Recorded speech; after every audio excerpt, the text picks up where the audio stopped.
In any order.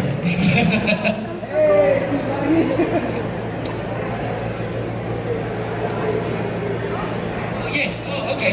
Yeah. Kindly we have extra guests, yeah. Awesome. Oh, can we get another chair? One more. This is your workout for the day. I need you to squat with just this much. A little more on 6, please. We need more microphone. Can we get a little more on the guest microphones? Microphone check, 1, 2. Check. Here, I'll give this to you for now. Microphone. I don't know how to That was rap. nice. I like it. I don't know if this is on. Oh, there you go. Check. Hey. Hardcore parkour. Are y'all awake? Nice. Yay. That's good. Can you guys hear me? We got no monitor up here. Can you guys hear me back? I guess we do, but yeah. In the back, can you hear me easily? I feel like I'm raising my voice. Yours good? Great. See, this is what happens when you get a bunch of sound professionals up here. You can't catch a break. No, just kidding. Let's go down the line and go ahead and introduce yourselves and let everybody know what you've worked on. Hi, I'm Carolina Ravassa, and I'm the voice of Sombra in Overwatch. Hey everybody, I'm Bonnie Gordon. I'm the voice of Rainbow Miko in Street Fighter V, Silk in Fire Emblem Echoes. You can find me on the anime Ikitosen, and a bunch of reoccurring characters on Cartoon Network Mighty Magiswords. Woo!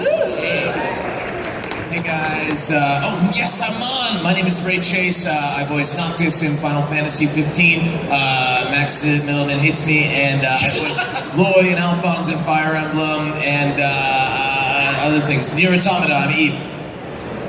I'm a voice actor. That was like a speed round. Yes. Yeah. You only have 30 seconds. Go. Oh my God. My name's Keith Silverstein. I voice Torbjörn in Overwatch. Who else? Hunk in the Resident Evil series. Hisoka on Hunter x Hunter. Speedwagon in JoJo's Bizarre Adventure. Zas Alamel in the Soul Calibur series. Zack from Dead or Alive. Oh yeah, Hawk Moth from Miraculous Tales of Lady Cat Noir. And all kind of fun stuff. Pass. Okay.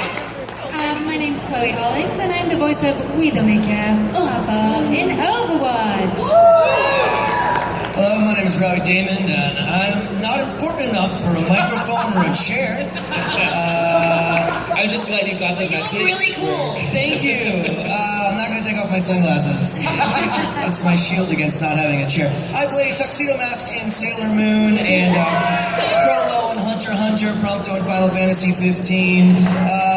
I don't know. Lots of stuff. Oh, and I am the voice of Spider-Man for the Marvel Animated Universe, including the Nerd Show, Marvel vs. Capcom, all sorts of stuff. My name is Max Mittelman, and I am just riding on Robbie's coattails. So, I am the voice of Harry Osborn in Spider-Man, and Saitama, the One Punch Man. That's who they came here to see. I'm Leo in Fire Emblem, Kaden in Fire Emblem, Forrest in Fire Emblem, Gordon in Fire Emblem, and Gray in Fire Emblem. And Plague in Miraculous Ladybug, King in Seven Deadly Sins, and a beatbox. Yes. Wait, you can't just say that and not do it. I was doing it before. Oh, okay. Yeah.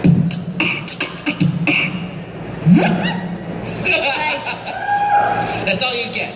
No, just kidding. That was impression of DJ with zipper down. Forgot. Okay, so I know that a lot of people here are interested in the craft of voice acting, and so I want to go down the line and talk to you guys about your origin stories. How did you guys get involved with not just acting, but also voice acting specifically? If anybody has interesting stories. I'll start. I was big into Active Spider when I was like... Oh, dang it! That's why I bum wrestled. No, I'm not really sure. Go. It's a big deal to be bitten by a radioactive spider. I like to talk about it usually. It's kind of a big deal. So how did we get into... You guys want to know what's something funny? Quick, my chair is out and I'm sinking lower. So and my mic is giving out. We will all be standing. We have Viagra for his I chair. say it's good you're standing, Robbie. Cialis for his chair. Whoa. That is French. So I'll be standing with Robbie. Oh my God. Listen, Should we all stand? I'm solid? next. The cool guys stand. One by one, our chairs are going to slowly break. Anyway, origin stories. How did you get involved? I've been a hyperactive child since I was born, and I started doing theater when I was very young, not professionally, just for fun. So I always knew I wanted to be an actress, actor, whatever you want to call it. And I studied, theater in college, and I went on to pursue it in New York. And part of acting for me has been voice acting. So it's just one big umbrella, and I love to do theater, film, TV, commercials, whatever I can do. So I was doing commercial work in New York for voice work. A lot of Spanish commercials like, come McDonald's porque es delicioso. And that was kind of the beginning of it. And now I do cooler things like Sombra and little things in Disney and Cartoon Network. So it's a branch of the tree for me, and I really love it, and I'm getting more into it now. So I'm very grateful.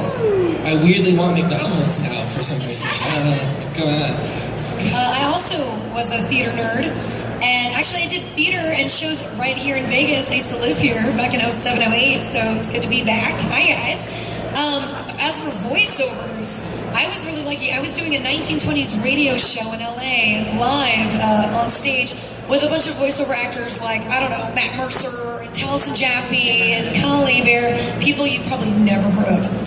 And they were working on a video game, and one of the girls dropped out last minute, and the deadline was the next day, and they were like, Bonnie can do it, and they called me in, and basically I owe them my career, because once that studio saw me do that, they started calling me in for other things, and so thanks, Mercer. Thanks, Taliesin. My origin story involves not going to Las Vegas specifically. I grew up here, and I went to high school here, and I went to college in Los Angeles. And while I was driving back home to Vegas to see my family and all of their wonderful dogs, I got a call from a casting director saying, hey, we'd like you to come in and read for these Coke Zero ads that we're casting this afternoon. And I said, sorry, I'm on my way to Vegas, I don't want to do it. And she said, what's more important to you? Your career, your family? And I chose career, and it's great. And now I get to sit on the stage, and I get a chair, and life is just wonderful. Don't worry, we've got the kids' table set up. It's fine. By the way, your family says hi. They miss you. Are they here? Did they forgive you, your family? Yeah, very much, yeah. Mine still hasn't. I was also a very hyperactive kid, and when it came to what I was going to do when I grew up, I had no idea. I thought I would just do everything. So I thought I'd be like an actor, a dancer, a rapper, a writer, like everything. I was going to be all of it at the same time, which is ridiculous. So that meant I was mediocre at a bunch of different things. My uncle called me up, and he said he was doing a like PBS-style documentary, which entailed reading poetry in these different tribal voices. And he knew I always did voices and that sort of thing. So he was like, hey, if you want to audition for this, well, I'd love to have you audition. So I auditioned. I got a number of roles in it, and we recorded in a legit studio. There were other actors there, and I immediately was like, oh my God, this is like a thing. Like, this is real. People do this for a living. I want to do this. And then from then, it was just a matter of staying focused and just doing that. And thankfully, it worked out. So, yeah. No spider. Oh, no. Yeah, I started... So, I was born and raised in Paris, France, not Paris, Vegas. And my father's French, my mom is English, and so as a child I spoke both French and English, and so I started voice acting at a very young age, when I was about 8, doing like educational methods, like for people who were learning English in France. So it was like all these little like sketches. Hello, what's your name? Hi, I'm Sally. What's your name? Da da da da da. And I did that for many years, and I was only doing it, like, it was a lot of fun for me. As a child, I was getting a bit of money, I liked it. What I didn't know was that I was actually exploring a whole range of, like, different voices, because in these types of things, oftentimes there's not a big budget, so they will ask one actor to do, like, 5 characters, and so I was training to, like, do these little boys and little girls and, like, crocodiles and monkeys and old ladies and whatnot. When I decided to become an actress when I was 18, it just seemed very natural to just continue on that path, and I agree with Carolina. To me, it's just acting, but in front of a microphone and not in front of like an audience. So that's how it went for me. And unlike Keith here. I still believe that I can do everything. Sorry. So You can. I write and I sing on the side. I want to see you breakdance later. Yeah. Ooh, yeah. me too. You guys out there can't see it, but there's a red countdown clock right here, just slowly ticking down. Ignore It's that. That's me. absolutely terrifying. Look. I don't like it. I can't stop staring at it. Which chord do we cut? Which chord do we cut? I've been a professional idiot since I was 10. I went equity in theater when I was about 10 years old and never really looked back. And I went to college at a conservatory for theater, and then I came out to Vegas, and I went to UNLV, and I got my master's in fine arts in theater, and then the logical step was either New York or Los Angeles, and just because of the nature of how the business is going, I picked LA. And it didn't take me very long in the on-camera world to sort of figure out that my place was in voiceover. Ever since, I just never looked back. It's one of the most enjoyable careers you can have. You get to play a huge range of characters. It doesn't matter what you look like or where you come from. Thank God. The nice thing about voiceover is that it's all dependent on what you can do. It really is mostly a skill set based casting. So that's partly as an artist what I enjoy about it.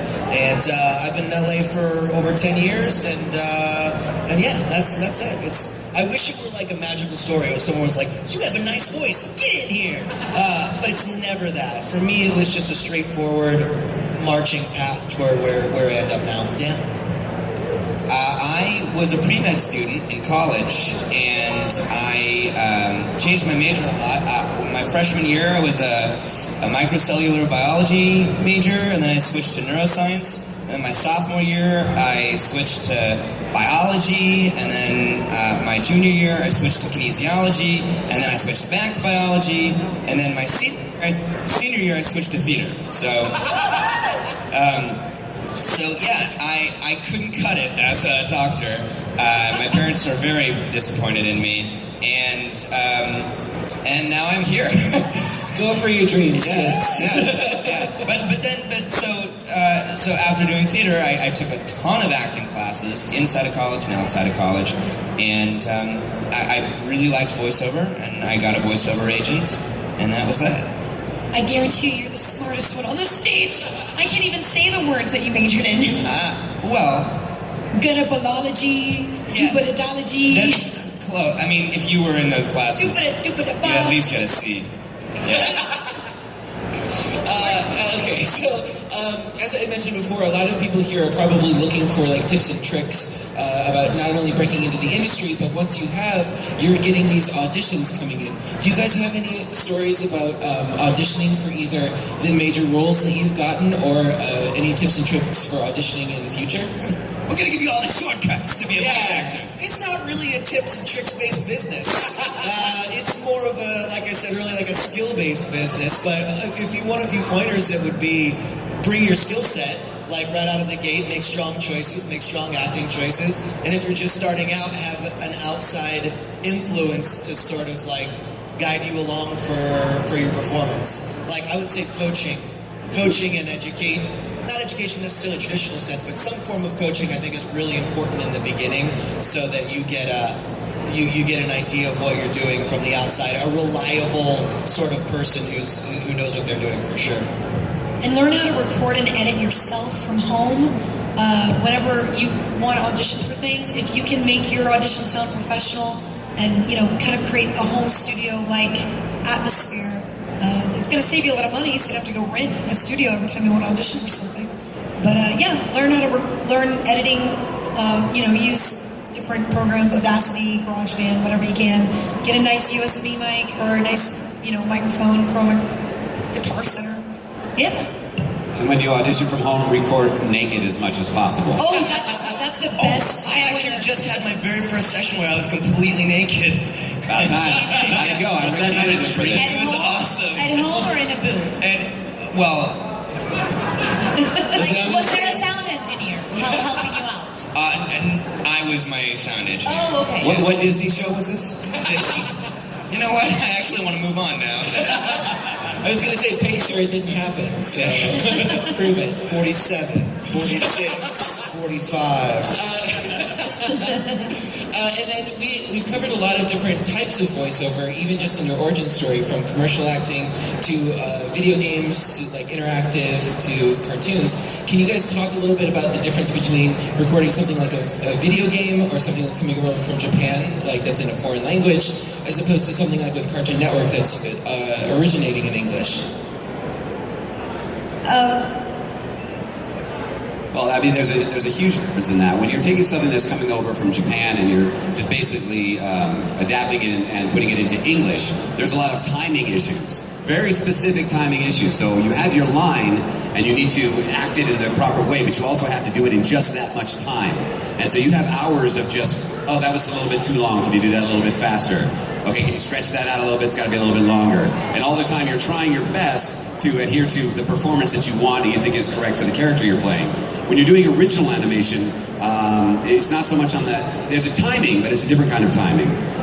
With original animation, when you're recording ahead of time, prelay, you have a group of people usually together, and it's just like reading a script. If you've ever seen people read a script live or a table read or any kind of a rehearsal for a play or a production of some sort, you're all reading together and you're getting a natural timing between you.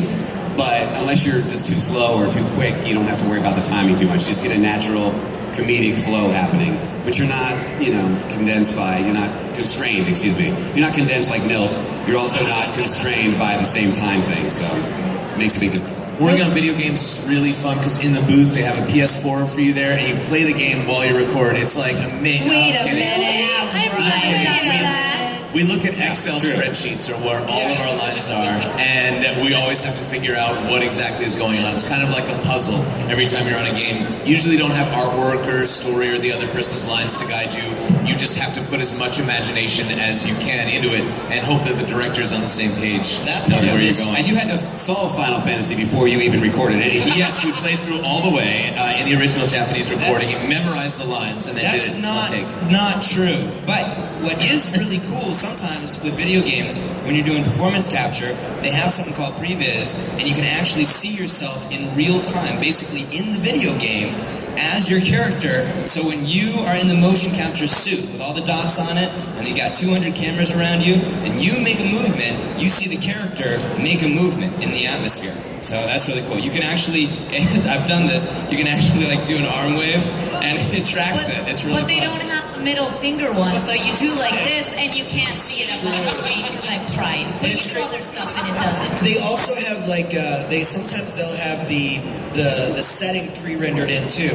So whereas you're on set and you're like, this chair's a helicopter and this table's a cliff edge, on the previs you can see that yourself in the environment. It's not like fully rendered or textured or anything. It's usually just blobs, but it's what's supposed to be there. Yeah, technology is these days are crazy. But that's all the mocap stuff and performance capture all happens on a soundstage, just like they were doing, Planet of the Apes or something. That's the way that goes. So that's a unique kind of recording that I think even falls outside of the range of just traditional in the studio voiceover recording. Yeah. I think a lot of people don't realize too, when recording video games and anime, a lot of the time when we're auditioning or even recording, we don't know what project it is. It'll be under a code name or something crazy, to where, when I find out I booked something later on, I was like, wait, this was called Project Thunder. And they're like, no, it's Street Fighter. And I'm like, oh, that's weird. That's cool. Yeah, and then you brought up too, with the mocap stuff, it seems like more games specifically are moving towards using mocap and capture in that way. As an actor, and specifically for voice acting as well, do you prefer physically embodying the character and acting off of another actor? Or have you become accustomed to working in the booth environment and would prefer that instead? I always prefer someone else to be there to work with. We've learned to work by ourselves, but I think it's always really helpful and fun to work with other people. I think any different form of media that you're working on in the voiceover world, you have to have a slightly different skill set for. You might not necessarily take someone who does cartoons, be able to throw them in a mocap suit, and they're just going to crush it. Like, there's a learning curve there. Same, you might not take a person who's, really good in the cartoon world and put them in anime and have them be able to do the timing. You might not take an anime person, you could put them in a room full of other actors and they could fall apart. You could take anime person and try to get them to do an audiobook, and they might not have the concentration or the skill set for that. You can take a person who does audiobook and ask them to do a Coke Zero commercial, and they're not going to know what type of read. So You can take a person who does a Coke Zero commercial and ask him to do anything, and they just make not. Yeah, it's true. Hey guys, look what I did with my bottle. There's a lot of veiled threats happening in the panel today. I don't like this vibe. Oh, no. I don't feel safe here. Oh gosh, okay, well.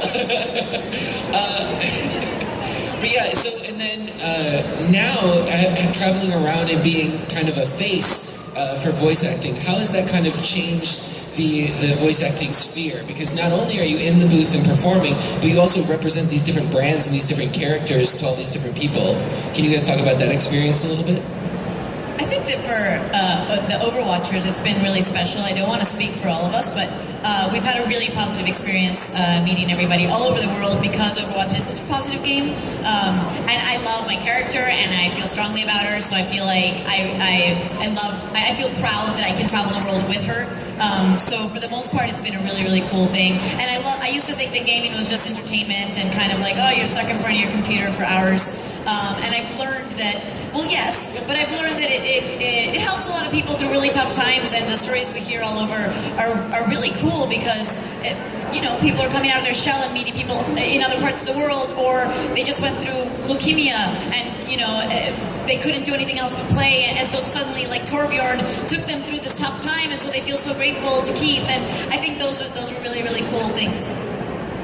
Yeah, I feel like in the past, most people wouldn't recognize voiceover actors at all, and now thanks to things like Twitch and streaming and different cons and programming, people are starting to recognize voiceover actors more and more. Like take Critical Role, for example, on Geek and Sundry. I do the Star Trek show on Geek and Sundry, and it's just so interesting to see how like voiceover actors are now getting their actual face out there, and it's so fun to see the reaction from everyone, and to like not only are you voicing a character, but you are now having a personal relationship with fans at conventions and everything. So I think it's a special change that's happening, that voiceover actors can now participate in the fandom with the fans. Yeah. I'm not really Robbie Daymond, I'm a stand-in. I knew it. Yeah. Oh man. That's why he didn't have a chair originally. Correct. He had to stand in. Get out! 57. 56. 55. My coffee's not kicking in yet. It's a very weird thing, because when we record, we're basically in our own world, whether we're recording with the rest of the cast or by ourselves. We record something, and then it's months or sometimes years later before it comes out, and you guys even get to play it or see it, or we even get to see it or play it. So to go to cons and to actually hear firsthand the reaction, or even to see online that a game's doing well or that people are talking about it, it's kind of a surreal experience, because we did it a year ago, or we did it months ago. So then to come out and meet the fans, and kind of like you were saying, the first time I had a fan that literally was kind of in tears and so impressed with whatever it was, this game, because it got them through this time. I mean, I was very thankful at the time, but I thought about it. It seemed strange to me at first. Like, I thought, well, that's so weird. Like, how did that affect them so much? But then games are like a big deal, and people put so many hours into them. And I thought about albums. How many people met whoever, Janet Jackson, and said, I was so depressed and your album came out and it saved me. I was suicidal, and this song. And that didn't seem weird to me. So when I put everything in the text, it was like, people are putting 60, 70 hours into these games, and there's so much storyline, and these characters go through so much. It completely made sense when I stopped for a second and thought about it. And to be a cog in that wheel is kind of amazing, that we would have even this bizarre connection with some of the fans, and I'm very thankful for that. So it's very cool to see that. I find it very reassuring as well, and very humbling that it is still the human person behind the character, behind the fictitious character, is loved just as much as the actual character. I think there's a very it's very inspirational to me. Yeah.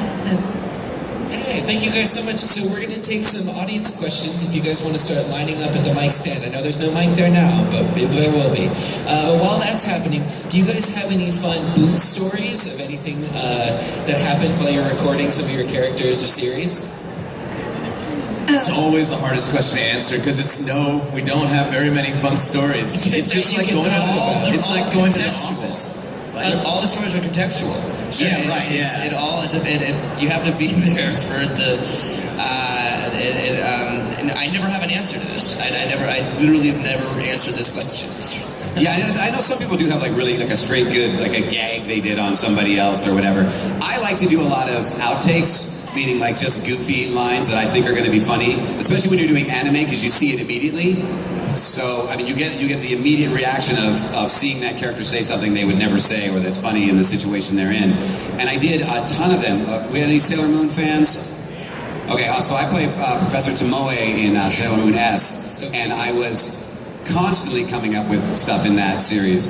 And they probably used like a good 30 or 40% of it. No which way. is amazing. Yeah, it's amazing. Wow. It's my But you're the favorite. writer. That character's so right He's for it. goofy. He's always just sitting in the dark with the sheen on his glasses going, and you're like, it's perfect. Yes, and he can say anything he wants. It's insane. You can get away with a lot of things, and you got to stay within story. But one of the things I specifically changed that they kept and I thought was amazing, I went in to record, and there was a scene where Tomoe was saying something about, his line was something about, oh, I remember Twinkle, Twinkle, Little Star. I remember a song like that. They used to play it in the disco. That was something to the effect that his line was, right? And that was his line that was already there. Now, Bowie had just passed away. Like, that day I had found out. So I actually made a Starman reference, and instead of singing a little bit of Twinkle, Twinkle, Little Star, I incorrectly sung Starman, because I knew if I sang it right, they couldn't use it. So it's off a little bit, the song, of course, but it's absolutely in reference to him, and if you know that, and you see the scene, you can absolutely tell. And they kept it, so that is in the series now. So I thought that was really cool that they kept that. Should I become like the voiceover guy that just does wacky stuff for everybody else in the studio? Like, should I just one day bring a monkey on a leash so everybody has like an answer to this question? That you have somebody brought a monkey in here and started throwing poop. And then they'll do this on his That'll be a story. Yeah, then everyone would have a story. I'd be beloved. I'm gonna do it. I broke a lamp, so I was. You kick it? No, I was. Like in the booth. When you're trying to really get those fight sounds right, I might get a little too aggressive, and I knocked over a lamp, broke the lamp, and then the next day I came in to do another session, and the entire booth had every piece of furniture out. They were afraid I was going to break something else. And now every time I go into that studio, it's like, oh, Bonnie's coming.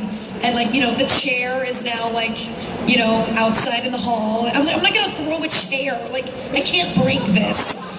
But apparently they're very concerned about the furniture's well-being when I'm around. They also, there's a studio, I mispronounce words all the time, both in any language really, especially Japanese.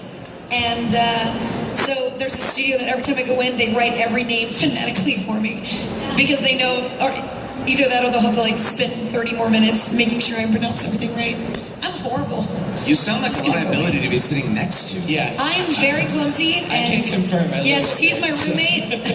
He has very many injuries. Ray actually did play a prank on me once, a legitimate in the booth prank. I was in the version of voiceover HE double hockey sticks. Just I wanted my life to be over and that session, and I literally recorded myself doing a session. I was doing e-learning for a very popular e-learning company, and the voice I had picked was like way up here, and I had to count to 500 with 3 different takes of every line. So it was literally like 127, 127, 127, up to, and I had been doing this for hours, and I wanted it all to be over. And I recorded myself and sent it to Ray. He was in before me recording DLC for Final Fantasy. And we laughed about it. He texted me back or whatever. So I'd forgotten that I was there, went and had my lunch, went to my Final Fantasy session, and I got in, and we'd gone through a couple of scripts, and it's DLC, so it's weird, it's not contextual. And the director was like, okay, let's go over this section. In this section, there's a new mechanic where Prompto is, who's a photographer, he's choosing lenses and he's talking about like aperture things. And I was like, okay, cool. And it was this, maybe 20-line script. And I get through it and I'm doing it all very seriously. And I get down to the last few cues and it's like, ABS 102, ABS 103, ABS 104. And I'm like, what is going on? And I just look over this and everybody's just laughing. They had created an entire fake script for me and spent like 15 minutes on this practical joke just ruining my life. It was a very good one. It was We a good do have it recorded. I gotta get it. recorded? Yeah. Oh, yeah. And then, if anybody has any questions that come up, just go ahead and raise your hand too, or come on. Okay, You have 22 minutes and 13. Thank you for the 22 minutes, 11. Actually, hey, just have Robbie, you're Robbie, good at can you counting. just do the numbers for me? I need 3 takes of each one.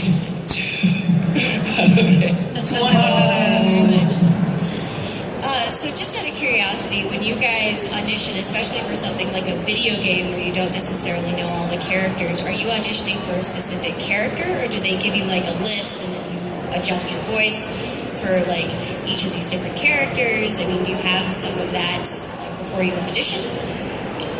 They usually have a bunch of different sides for all the characters, and like when I audition for a video game, I'll audition for like 10 different characters, and just they'll usually have like maybe character descriptions, maybe a picture of the character, and a few sample lines for you to read. Every project's different. Sometimes they'll make a fake sides, a fake name, so they don't give away what franchise it is. But it's different for every different thing. But when you go into audition, you usually audition for more than one character, I would say. Now, you do on occasion have a script where you're playing soldier or mercenary. So you know that there's going to be 20 mercenaries in the game. You're just auditioning to be one of those. Hopefully you're a mercenary and a soldier. So that does happen too. Actually, everything you said happens. Yeah, it's that, but it's also sometimes you'll get a call and they'll be like, hey, Nickelodeon wants you for this. And they'll be like, you're a request for this. Or you'll be reading for one specific line. If your agency's good and there's multiple characters, they're going to send you the characters that they know are in your wheelhouse. So in a way, it's curtailed for you on that. I would say with video games, though, it is a bunch of different characters you can pick and choose from. It's all totally different. Sometimes it'll be just one, sometimes it'll be a group, and you can pick and choose. Yeah. Good question. Very good question. Yeah. Will the second question be as good? I don't know. Let's find out. Could be. I like her vibe. The pressure is on. I was just wondering, how did you all get into this? I mean, where you started? I'm going to give you some mic technique, girl. You take it right here. Right here. Yeah, there you go. Yes! You have such a nice voice. Let it be heard. So, no, I was just asking how you all got into this. Were you starting out initially as actors, or is this just something you were gamers and then you decided, hey, I'd like to do this? I think we had an origin story portion in the beginning, but most of us took one path or another, but mostly from the acting world, yes. I always say in voice acting, it's even though it's voice acting, it's acting first. So a lot of us took that path to get where we are here.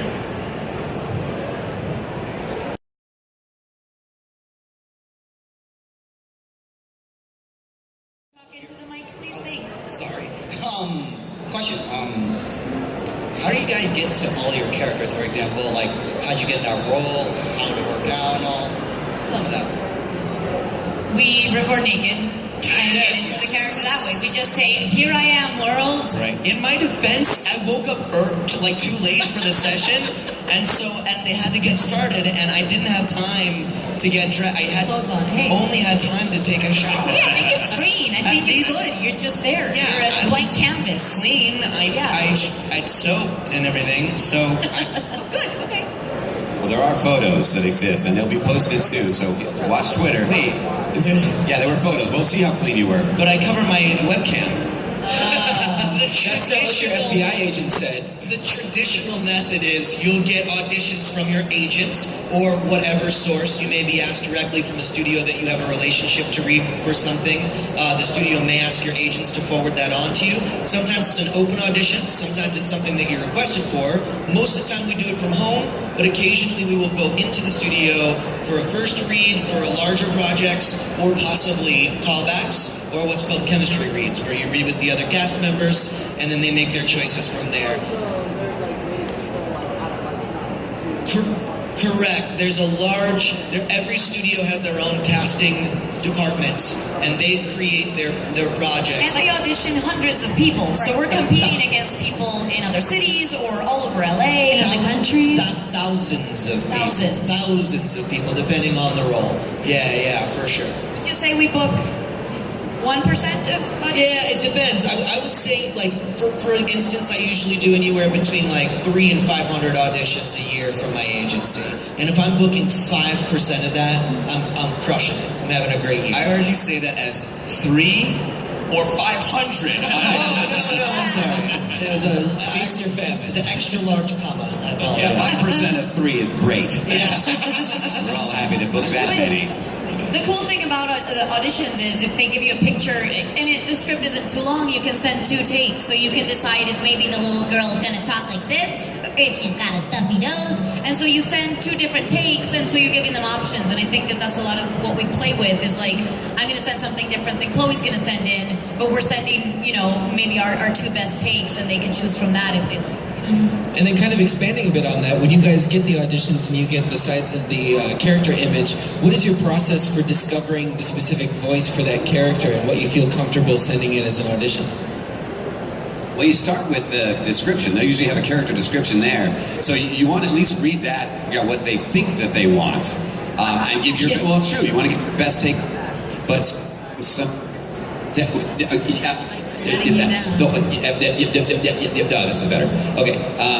But sometimes you can't trust that they know, and sometimes giving them a different option, something that maybe not everybody's sending in, can do it. Because you got to remember, these are, even though they're professionals that are casting it, they may be thinking this is what I want over here. But if you give them something here in addition to what they want, they may go, hang on a second, that's actually a really cool idea. So.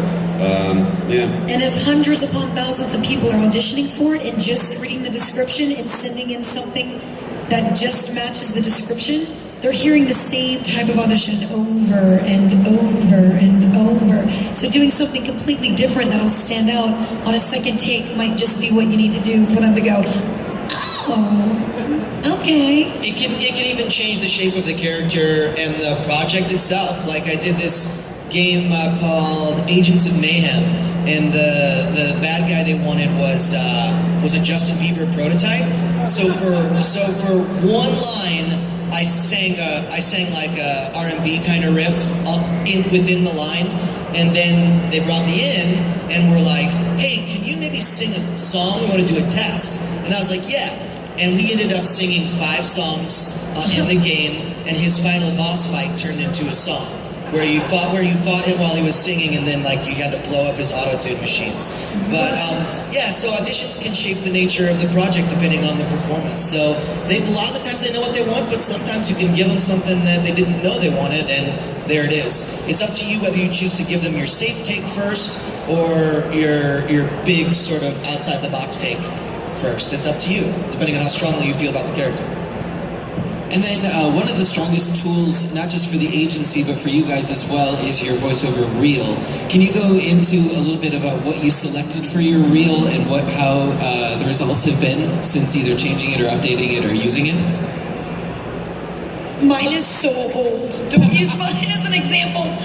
Although I do have a really, one of the... I don't recommend doing impressions on a reel, but I do have a Judy Garland impression. Do it. Can't see my voice. My voice is so tired. Cigarette smoke in the casinos. You're not a real wizard at all. I can't really do it, but it's okay. I just want to go home. Sorry, can I speak to Judy, please? Judy's not here right now. So the creator of Mighty Magiswords heard my Judy Garland impression on my reel and wrote a Judy Garland character in the cartoon for me. So that was really cool. So that was just one story where my reel actually did something. But mine's so old, I wouldn't would listen to mine. Don't listen. Here's what you want in a voiceover reel. If it's an animation reel, you want it to be a minute to a minute and a half in length. Any more than that, and the casting director's probably going to tune out or turn it off.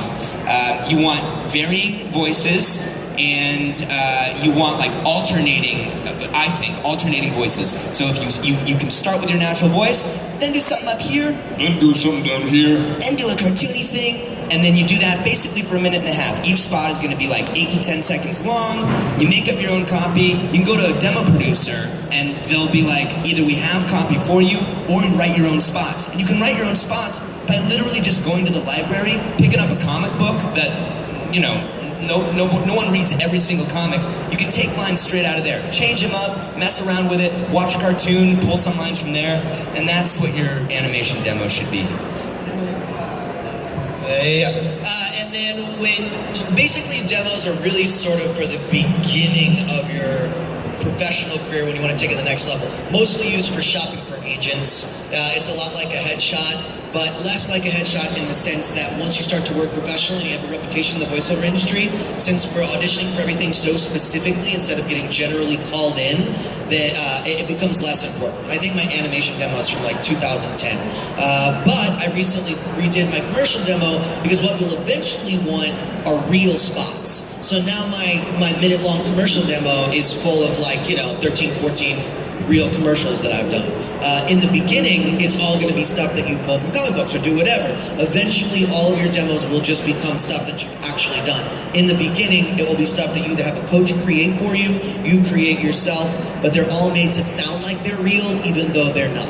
He did a campaign for Preparation H, so his demo is just 13 spots of Preparation H. It's really good. It's a very soothing demo. A lot of classes. He liked it. A lot of classes and workshops will include demo reel making in the class. So if you're really serious about voiceover, look into classes and workshops that include recording your voice within the class to help you cut a demo, because sometimes people have no idea where to start, but the professionals can help you and help you create it as you go. And make sure you know what you're doing before you start spending money. Correct. On Yes. Oh yeah. Because a bad demo's it's only going to hurt you, and it's going to cost you $1,000 or more to get done. So don't. Because some people want to rush out. I can do all these great voices. I'll just record it and I'll go to the studio and I'll pay them. Don't do that. Make sure you've taken classes and know what should be on your demo before you make it. And all these answers just kind of assume that you guys are interested in this. We have 10 minutes left. You're more than welcome to ask us who our favorite superhero is. 36, 34. But I do want to send you somewhere first. If you do have interest in the voiceover industry, we could all talk all day about our different paths, but there's a great, it's going to sound like a promo, but it's not. There's a great free resource online called IWantToBeAVoiceActor.com. It was created by D. Bradley Baker. No one's going to try to sell you a $19.99 PDF. It's just a free thing that he does. He's the new voice on Overwatch, guys. Oh wow, that makes sense. Because he has asked this question so much. You can go there, IWantToBeAVoiceActor.com, and it literally takes you from, total beginner to professional and all the steps in between. And it's a great resource if you have more interest in this afterwards. You guys, what's the next panel?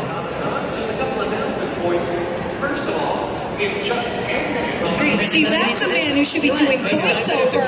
41 seconds. It's wrong. We're running out of time. Also, we are signing, taking pictures at the tables right behind you guys. If you want to come say hi later on, we're doing pictures. We have 9 minutes and 28 seconds, you guys. I'm just letting them know we're going to be there. But I think I want to know. Hello. Who is your favorite superhero? Just go down the line. Let me know. Lately, I'm liking Rocket from Guardians of the Galaxy. Is he a superhero? I hope he is. I love Squirrel Girl, and now people are actually knowing who she is, and that is great. The greatest superhero of all time is the One Punch Man. Hey!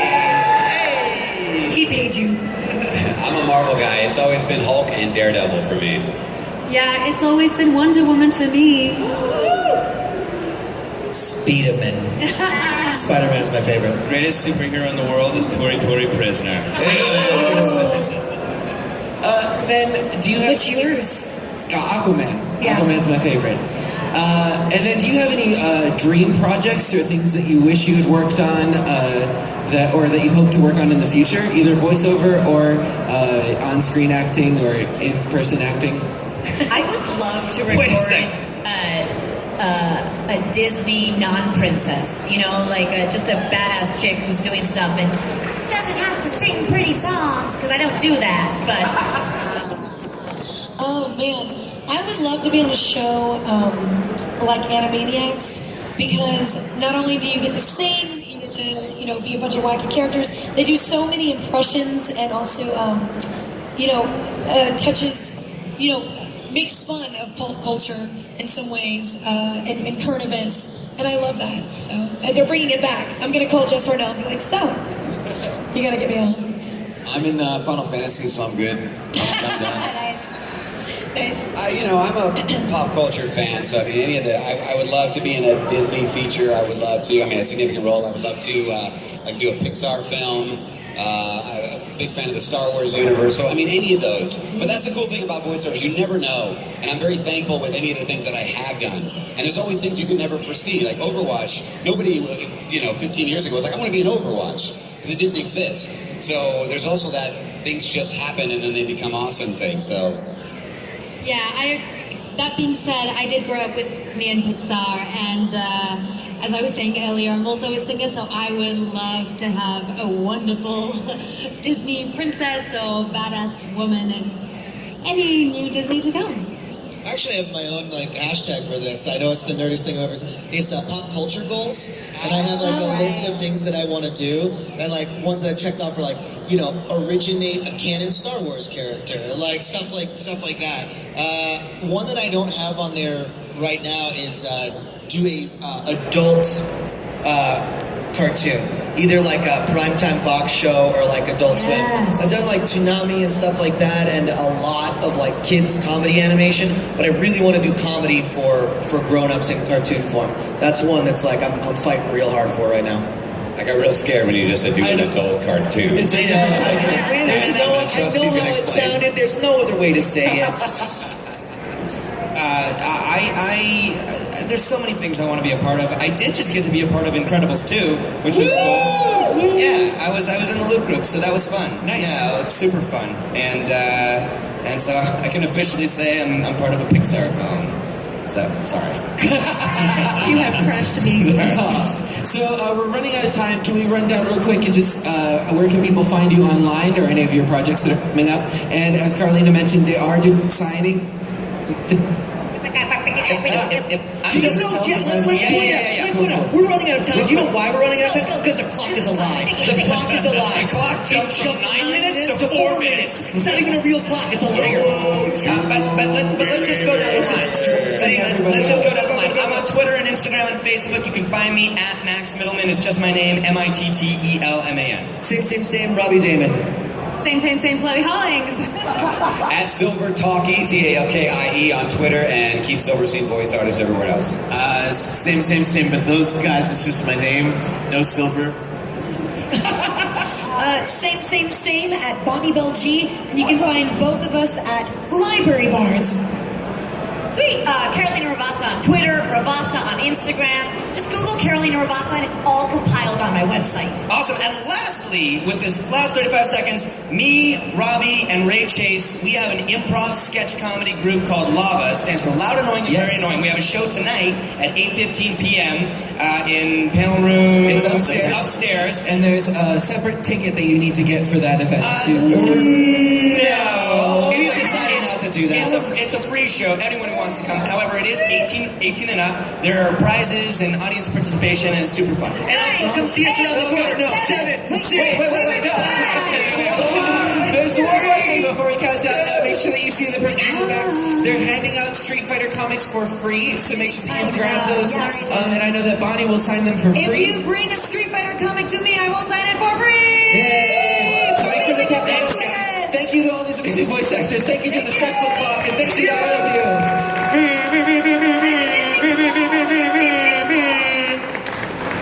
Oh man.